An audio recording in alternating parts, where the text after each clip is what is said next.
This is your everyday English class.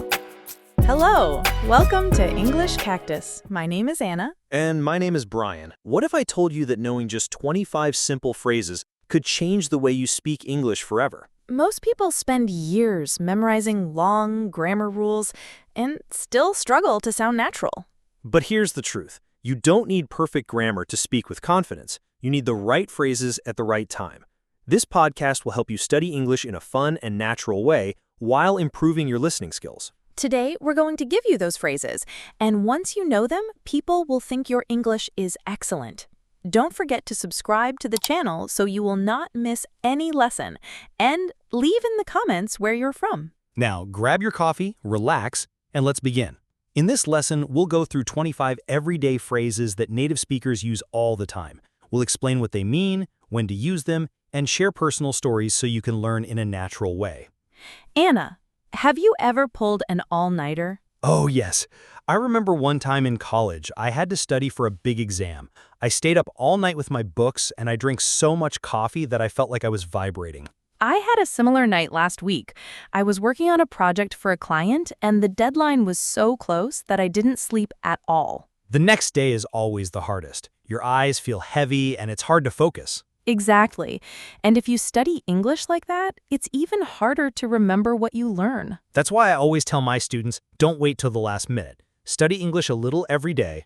Yes, if you learn something new daily, you don't need to pull an all-nighter to prepare for a test or presentation. But sometimes when it's important, like a big job opportunity or an important exam, you might have to do it. True, just make sure it's worth it. And speaking of big opportunities, break the ice. This means to start a conversation in a friendly way, usually to make people feel more comfortable. People often use it when meeting someone new or starting a meeting. I usually break the ice by asking someone about their favorite food. I like to tell a small funny story. It helps people relax and smile. And if you study English, learning a few good icebreaker questions can help you talk to strangers with more confidence. Yes, and the more you learn, the easier it gets to start conversations. Hit the books. This means to start studying very seriously. People usually say it when they need to focus and prepare for something important. When I was learning Spanish, I had to hit the books every evening for 1 month before my trip. I did the same when I started to study English. I spent hours reading and writing new words.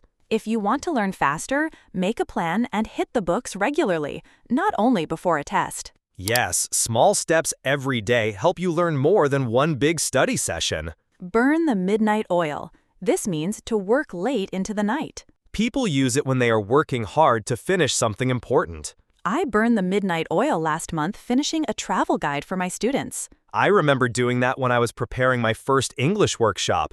I stayed up until 2 a.m. Sometimes, when you study English, you might burn the midnight oil before an exam or presentation. Just make sure you also rest because tired brains don't learn as well. Throw in the towel. This means to give up or stop trying. Yes, people use it when they feel something is too hard or impossible to continue.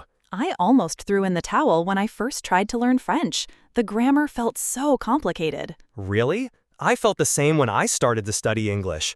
But instead of giving up, I changed my study plan. That's smart. Sometimes you just need to adjust how you learn, not quit. Exactly. If you feel like throwing in the towel, take a break, find a fun way to study English, and come back stronger. Bite the bullet. This means to do something difficult or unpleasant that you have been avoiding. Yes, like finally starting a big project or having a hard conversation. I had to bite the bullet when I gave my first presentation in English. I was so nervous. I know that feeling. I had to bite the bullet and call my CEO in English once. It was terrifying at first. But after you do it, you feel proud and more confident. Exactly. Sometimes, to study English well, you need to bite the bullet and practice speaking even when you're shy. Under the weather. This means feeling a little sick or not well. People often use it for colds, headaches, or when they just feel tired. Last winter, I was under the weather for a week. I couldn't even study English during that time. I remember being under the weather during my first trip abroad. I had to rest instead of exploring the city. That's why it's important to take care of your health when you learn a new language. Yes, because if your body feels weak, it's hard to focus and learn new things. Cut to the chase. This means to skip small details and go straight to the main point. People use it when they want to save time in a conversation or meeting. I often cut to the chase when I'm teaching. If a student is confused, I go directly to the clear explanation. I do the same when I study English with a new book. I skip the long introduction and go right to the lesson I need. It's a good skill, but sometimes details are important too. True, but in a busy world, cutting to the chase can be very useful. Step up your game. This means to improve your performance or effort. People often say it when you need to do better to reach a goal. I had to step up my game when I started teaching online. I learned new tools and methods fast. I stepped up my game when I began to study English every day instead of once a week. And when you step up your game in learning, you see results faster. Exactly. Small changes can make a big difference in how much you learn. In hot water. This means to be in trouble or in a difficult situation. People often use it when they've made a mistake at work or in school. I was in hot water once when I forgot to send an important email to my CEO. I got in hot water during college for missing an important deadline. If you study English for work, forgetting key phrases can put you in hot water during meetings. That's why preparation is so important. You avoid trouble before it starts. Go the extra mile. This means to do more than what is expected. People use it when someone puts in extra effort to help or achieve something. I go the extra mile for my students by creating special study English exercises just for them. I went the extra mile when I stayed late at work to help a teammate finish her project. In learning,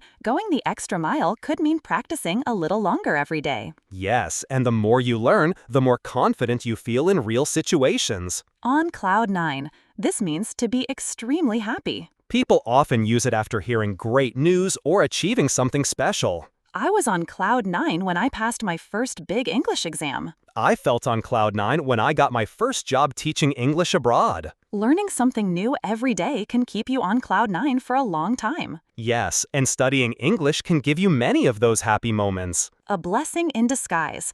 This means something that seems bad at first but turns out to be good later.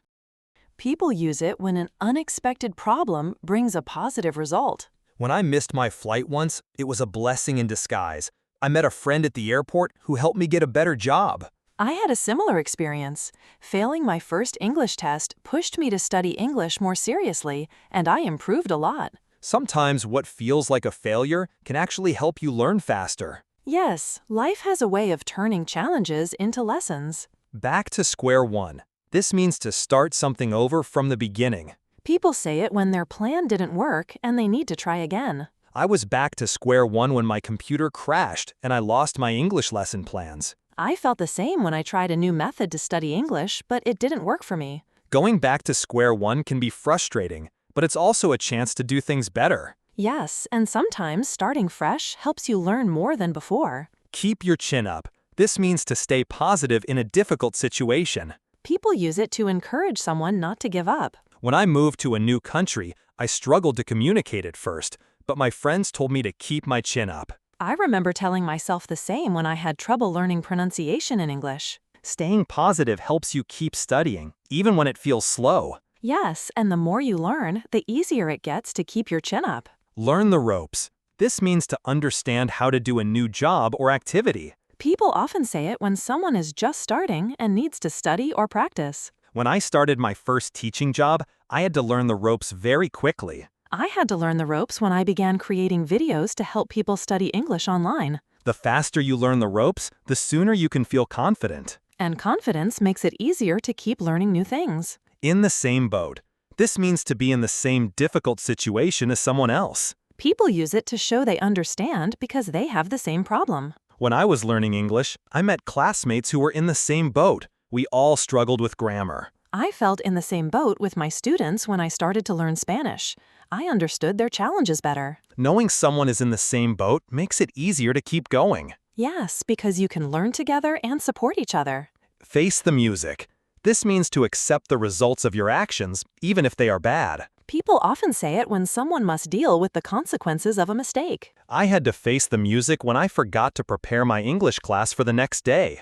I faced the music after sending the wrong file to my CEO. I had to explain everything. Facing the music can be hard, but it helps you learn from mistakes. And the more you learn, the better you can avoid making the same mistakes again. Break new ground. This means to do something new or innovative. People use it when someone is trying an idea or method that hasn't been done before. I broke new ground when I started teaching English through short daily videos. I felt the same when I created a new way for my students to study English with games. Breaking new ground can be exciting and a little scary. Yes, but it often helps you learn faster and stand out from the crowd. And confidence makes it easier to keep learning new things. In the same boat. This means to be in the same difficult situation as someone else. People use it to show they understand because they have the same problem. When I was learning English, I met classmates who were in the same boat. We all struggled with grammar. I felt in the same boat with my students when I started to learn Spanish. I understood their challenges better. Knowing someone is in the same boat makes it easier to keep going. Yes, because you can learn together and support each other. Face the music. This means to accept the results of your actions, even if they are bad. People often say it when someone must deal with the consequences of a mistake. I had to face the music when I forgot to prepare my English class for the next day. I faced the music after sending the wrong file to my CEO. I had to explain everything. Facing the music can be hard, but it helps you learn from mistakes. And the more you learn, the better you can avoid making the same mistakes again. Break new ground. This means to do something new or innovative. People use it when someone is trying an idea or method that hasn't been done before. I broke new ground when I started teaching English through short daily videos. I felt the same when I created a new way for my students to study English with games. Breaking new ground can be exciting and a little scary. Yes, but it often helps you learn faster and stand out from the crowd. Test the waters. This means to try something small before making a big decision. People often use it when they want to see if something will work before fully committing. I tested the waters by teaching one online English class before opening a full course. I did the same when I started a podcast. I made just one episode to see how people reacted. Testing the waters can help you learn without taking big risks. Yes, and it's a smart way to study English in new ways and find what works for you. Buy the book. This means to follow rules or instructions exactly. People use it when they want to say something was done in a very correct and official way. When I applied for my visa, I had to do everything by the book. I studied English by the book at first, but later I added more fun ways to learn. Doing things by the book is safe, but sometimes you can mix it with creativity. Yes, that balance can help you learn faster and enjoy the process. Call it a day. This means to stop working on something for now, usually because you're tired or it's finished. People often say it after a long work or study session. After 5 hours of recording videos, I decided to call it a day. I usually call it a day after studying English for 2 hours straight. Knowing when to stop helps your brain rest and keep what you learn. Yes, and you can start fresh the next day with more energy. Go back to the drawing board. This means to start over because the first plan didn't work. People use it when they need a new idea or a better way to solve a problem. I had to go back to the drawing board when my first English course didn't get many students. I did the same when my lesson plan wasn't helping my class learn vocabulary. Starting over can feel slow, but it's part of learning. Yes, and each time you start again, you learn what works and what doesn't. Get the ball rolling. This means to start something so it can move forward. People often use it when beginning a project, meeting, or plan. I got the ball rolling on my YouTube channel by posting my first video. I got the ball rolling in learning Spanish by taking a short beginner's course. Once you start, it's easier to keep going and learn more. Yes, starting is often the hardest part, but it's also the most important. Think outside the box. This means to find creative and different solutions to a problem. People often use it when they want new ideas that are not the usual way of doing things. I had to think outside the box when my students got bored with the usual grammar exercises. I thought outside the box by mixing music and games to help my class study English. Creative thinking can make learning faster and more fun. Yes, and the more you learn, the more creative you can be. So now you know these 25 powerful phrases. Phrases that can make your English sound natural, confident, and fluent. But here's the real question. Will you just listen to them, or will you start using them today? Think about the situations in your life right now, at work, in school, traveling, or making new friends. How many of these phrases could you use this week to express yourself better? Which one will you try first? If you truly want to improve, don't just study English. Live it. Speak these phrases out loud, write them in your notebook, and use them in real conversations. That's how you'll learn faster and keep the words in your memory forever. Now it's your turn. Tell us in the comments which phrase was your favorite and how you plan to use it. And of course, subscribe to the channel and turn on the notifications so you never miss a chance to keep learning with us.